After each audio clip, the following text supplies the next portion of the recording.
It is Wednesday, May 18th, 2016. This is Tom Dillon, the Lifetime Liberal, and the title of this rant will be, Is Bernie Hurting Hillary's Chances in the General Election?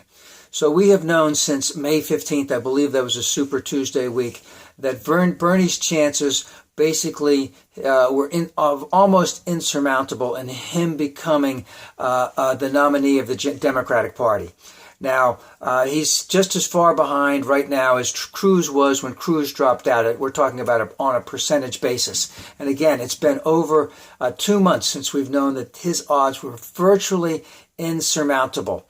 Now, he has continued running. A lot of people have wanted him to continue running. He has won a number of primaries and caucuses, and let's remember that some of those were in red states with very high white populations that the Democrats are not going to win in the fall. It looks like Hillary won Kentucky last night, Bernie won Oregon, but it looks like possibly at the most Bernie could come up with an additional 10 delegates. He needs at least 250 approximately to overcome Hillary. So his chances are really, really small, and it would be the equivalent that he would have to win, I believe there's 8 primaries left, win each one by a 75 to 25% margin. And let's get this straight. That ain't gonna happen. All right. So in essence, right now, the one other thing about Bernie, he's winning. People do want him to go all the way to the general election, and he is continuing to promote his populist agenda. But is it hurting Hillary? And the things that are, let's just say, upsetting to me in all of this is that he's taken on a much more negative aspect to the campaign. He's spending most of his time, it seems like to me. He is advocating his positions, but he's couching them and blaming Hillary and also blaming the DNC, indicating that everything has been fixed against him. And it certainly is starting to sound to me as if it's a lot of sour grapes. Now, Bernie is bringing a very, very strong progressive agenda to the table. And he doesn't have the same following that Obama had in 2008.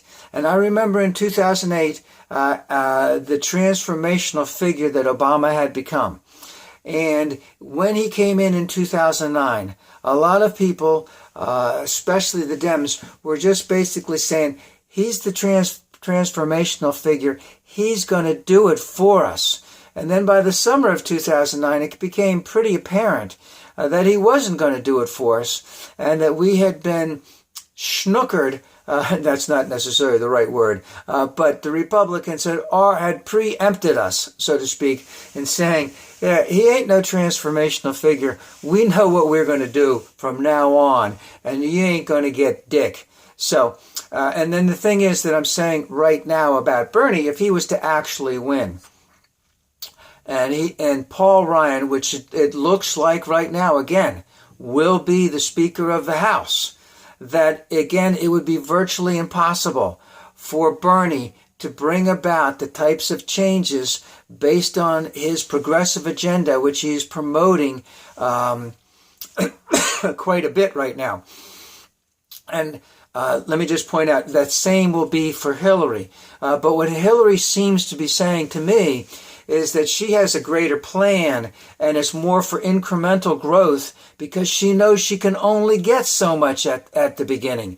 Now, of course, if you have a complete Senate with 60 senators to cut off any filibuster, and in the House, which could be possible, unlikely, but could be possible, then you could have Bernie as being the transformational figure. But if Hillary gets elected, she's indicating clearly she has a much wider agenda, and it's going to be for incremental change, similar to what Obama has. Now remember, 30 years, 50 years from now, the Affordable Care Act, Obamacare, will be the significant thing about his administration, and maybe the significant thing of Democrats until we get a complete House and Senate and presidency, and also a majority of the state houses. And let's go into one other thing.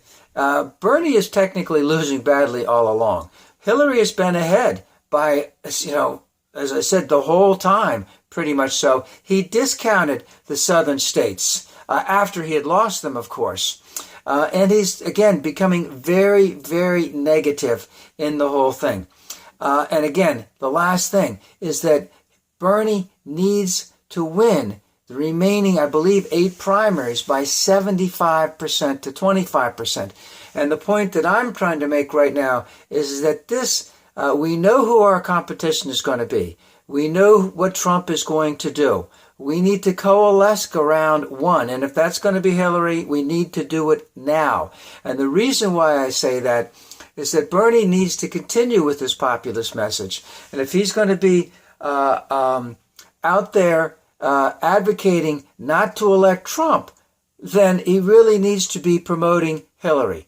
And he needs to do that in a way that he understands that all of the things that he fights for, is fighting for, should be continued after the election. It should be continued by the great, great following that he has. At the same time, knowing that Paul Ryan will probably be the Speaker of the House, that it will be a tough and a difficult and a hard slog, and that we need to fight for every advantage and for every inch that we can take. So if we could take 10 miles, we take 10 miles. If we have to only take an inch, we got to take an inch. But it means we're going to have to be part of the process, and we need to fight, fight, fight. And Bernie needs to do that, and do that by supporting Hillary while continuing to promote his agenda and knowing that it will not necessarily be possible or even remotely possible to do a lot of this if Paul Ryan is still Speaker of the House.